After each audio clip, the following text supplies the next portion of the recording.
출애굽기 8장 1절에서 15절까지의 말씀입니다.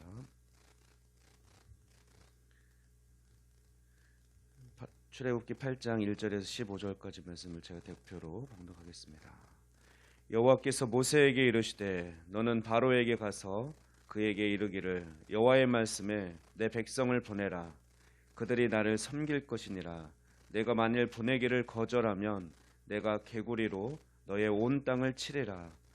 개구리가 나일강에서 무수히 생기고 올라와서 내 궁과 내 침실과 내 침상 위와 내 신하의 집과 내 백성과 내 화덕과 내 떡반죽 그릇에 들어갈 것이며 개구리가 너와 내 백성과 내 모든 신하에게 기어오르리라 하셨다 하라.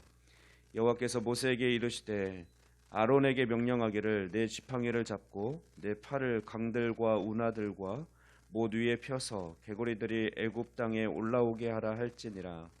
아론이 애굽 물들 위에 그의 손을 내밀매 아론이 애굽 물들 위에 그의 손을 내밀매 개구리가 올라와서 애굽 땅에 덮이니 요술사들도 자기 요술대로 그와 같이 행하여 개구리가 애굽 땅에 올라오게 하였더라. 바로가 모세와 아론을 불러 이르되 여호와께 구하여 나와 내 백성에게서 개구리를 떠나게 하라. 내가 이 백성을 보내리니 그들이 여호와께 제사를 드릴 것이니라. 모세가 바로에게 이르되 내가 왕과 왕의 신하와 왕의 백성을 위하여 이 개구리를 왕과 왕궁에서 끊어 나일강에만 있도록 언제 간구하는 것이 좋을는지 내게 분부하소서. 그가 이르되 내일이니라. 모세가 이르되 왕의 말씀대로 하여 왕에게 우리 하나님 여호와와 같은 이가 없는 줄을 알게 하리니 개구리가 왕과 왕궁과 왕의 신하와 왕의 백성을 떠나서 나일강에만 있으리이다 하고 모세와 아론이 바로를 떠나 나가서 바로에게 내리신 개구리에 대하여 모세가 여호와께 간구하매 여호와께서 모세의 말대로 하시니 개구리가 집과 마당과 밭에서부터 나와서 죽은지라. 사람들이 모아 무더기로 쌓으니 땅에서 악취가 나더라. 그러나 바로가 숨을 쉴 수 있게 됨을 보았을 때에 그의 마음을 완강하게 하여 그의 말을 듣지 아니하였으니 여호와께서 말씀하신 것과 같더라. 아멘. 네, 오늘 본문은 하나님께서 애굽에 내린 두 번째 재앙, 개구리 재앙에 대한 말씀입니다. 앞서 나일 강물이 피로 변하는 이적에도 불구하고 바로 왕은 여전히 하나님의 말씀을 듣지 않았습니다. 그래서 하나님은 모세와 아론에게 두 번째 재앙을 내리도록 지시하셨습니다. 하나님께서는 첫 번째 재앙 때와 마찬가지로 이번에도 개구리 재앙을 내리시기 전에 그 재앙을 예고하셨습니다. 만약에 보내지 않으면 내리겠다. 10가지 재앙 중에 예고를 하고 내리는 재앙이 있고 그냥 곧바로 내리는 재앙이 있습니다. 또 아론을 통해서 또 그것을 행하시는 재앙이 있고 또 모세를 통해서 내리는 재앙이 있고 행하시는 재앙이 있고 또 하나님께서 그냥 직접 행하시는 재앙이 있는데 그런 것들을 잘 구분하면서 10가지 재앙을 살펴가면 좋겠습니다. 첫 번째 재앙과 마찬가지로 이번에도 모세가 아닌 아론이 지팡이로 이적을 행하게 하십니다.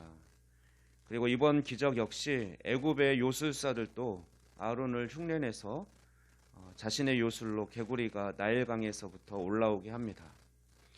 그런데 문제는 그들이 하나님의 이적을 흉내낼 수는 있었지만 정작 그들은 개구리를 없애지는 못했다는 것입니다. 앞선 첫 번째 재앙 때도 요술사들이 아론이 했던 대로 모든 물이 피가 되게 했었습니다. 그런데 그걸 따라서 했죠. 사실 그것을 따라서 한다는 것이 우리도 할 수 있어 그것을 나타낼 수는 있지만 결과적으로는 바로 왕과 그 애굽 백성들에게 오히려 더 힘든 것만 남아있는 물마저 더 피로 변하게는 어려움만 가중했었습니다. 마찬가지로 개구리를 땅에 올라올 수 있게 하는 요술을 했다 할지라도 근본적인 문제를 해결하지 않는 오히려 개구리를 없애는 요술을 하지 않는다면 어리석게도 그들은 자신의 힘을 나타낸 것 같지만 자기들 스스로를 더 힘들게 만든 결과를 초래한 것이죠. 그래서 이에 다급해진 결과적으로 봐봐 우리 신하도 할 수 있어 라고 바로 왕은 보여주고 싶었지만 결과적으로 더 힘들어진 것을 깨닫게 된 바로 왕은 다급해진 마음에 모세와 아론을 불러서 그 개구리 재앙을 거두어 줄 것을 요청합니다. 바로 왕은 지금 자신이 앞세워서 문제 해결을 하려고 했었던 요술사들에게 이 개구리를 없애봐라 라고 하지 않고 오히려 모세와 아론에게 부탁하고 있습니다. 이것은 개구리 떼를 없앨 수 있는 권한이 오직 여호와께 속한 것이라는 사실을 암묵적으로 인정하는 결과가 되는 것입니다. 바로 왕은 모세와 아론을 불러서 자신과 백성들로부터 개구리를 떠나도록 여호와께 기도해달라고 부탁을 합니다. 이에 모세는 구체적으로 물어가며 확인을 합니다. 모세는 바로 왕에게 개구리들이 왕과 왕궁에서 끊어지고 나일강에만 있도록 할 것인데 그것을 언제 간구하면 좋겠습니까? 라고 묻습니다. 이것은 모세가 개구리가 나일강에만 있도록 만드는 일이 우연히 일어나는 일이 아니라 확실한 하나님의 역사라는 것을 바로 왕에게 인식시키기 위해서 그 때를 분명하게 약속해 보이는 것입니다. 모세가 기도한 시점 이후로 개구리들이 모든 육지에서 사라지고 강에만 있다면 역시 하나님이 살아계시는구나. 개구리도 능히 지배할 수 있는 분이구나 라고 인정할 수 있게 되는 것입니다. 지금 개구리로 인해서 온 국민이 바로 왕 자신뿐만 아니라 온 국민이 괴로움을 당하고 있습니다. 그러면 여러분이 바로 왕이라면 언제 그것을 해달라고 하겠습니까? 무슨 말이냐? 지금 당장 기도해라. 지금 기도해서 당장 개구리들이 나일강에만 있게 해라. 이렇게 해야 되는데 바로 왕은 내일이다라고 얘기를 합니다.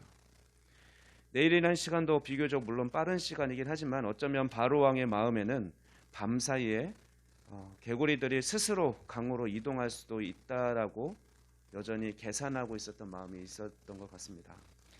그러나 모세의 기도로 개구리 떼가 다음 날 그렇게 모세가 기도를 했고 모세의 기도로 개구리 떼가 육지에서 사라져서 이제 숨을 쉴 수 있게 되자 바로 왕은 또다시 완악한 마음으로 처음에 약속했던 것과는 다르게 이스라엘 백성을 여전히 내보내지 않습니다.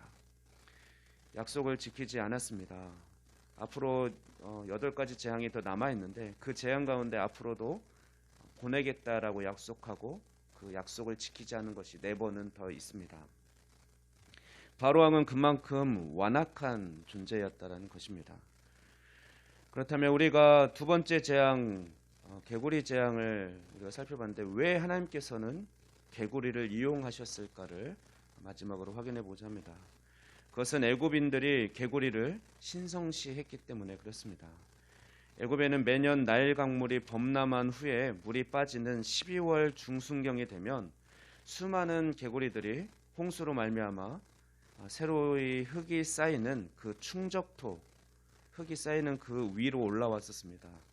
따라서 애굽 사람들에게 있어서 개구리는 충적토와 관련하여서 풍부한 생산력의 상징이 되었습니다.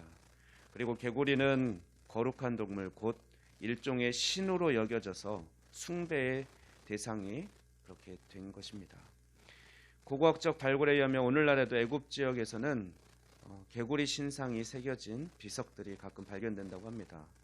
헤카 또는 헤크트라고 하는 개구리 모양의 머리를 가진 여신으로 그것을 형상화시켜서 숭배했던 것입니다. 애굽인들의 이러한 관점에서 볼 때 결국 하나님께서 모세를 통해서 애굽에 내린 개구리 재앙은 애굽인들이 섬기는 우상이 얼마나 허망한 존재인가를 여실히 보여주는 것이었습니다. 그리고 동시에 하나님께서는 당신의 권위에 도전하는 모든 우상들을 이렇게 한순간에 능히 없앨 수 있는 분이심을 보여주신 것입니다.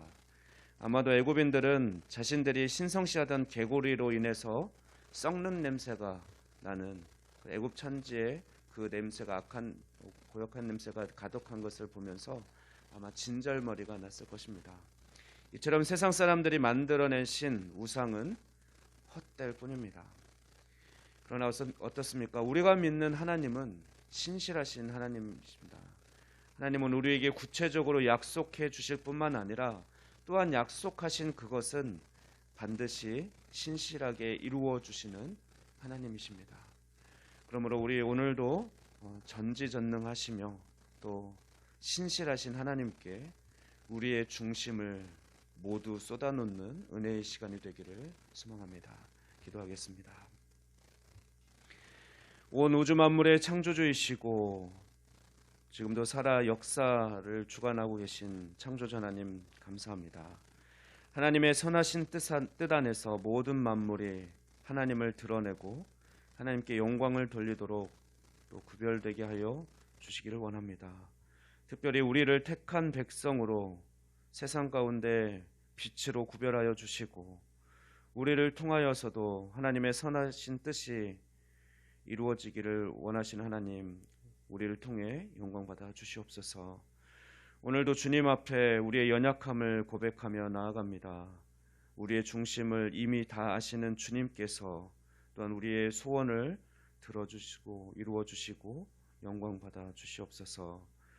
코로나19로 인해 불안정하고 불확실한 이 세상을 살아가는 우리를 불쌍히 여겨주셔서 우리가 어떤 어려운 환경 가운데도 오직 하나님만을 신뢰하며 나아가는 믿음을 더하여 주시고 또 하루속히 우리의 일상과 예배가 온전히 회복될 수 있도록 은혜를 베풀어 주시옵소서.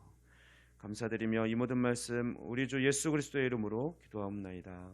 아멘.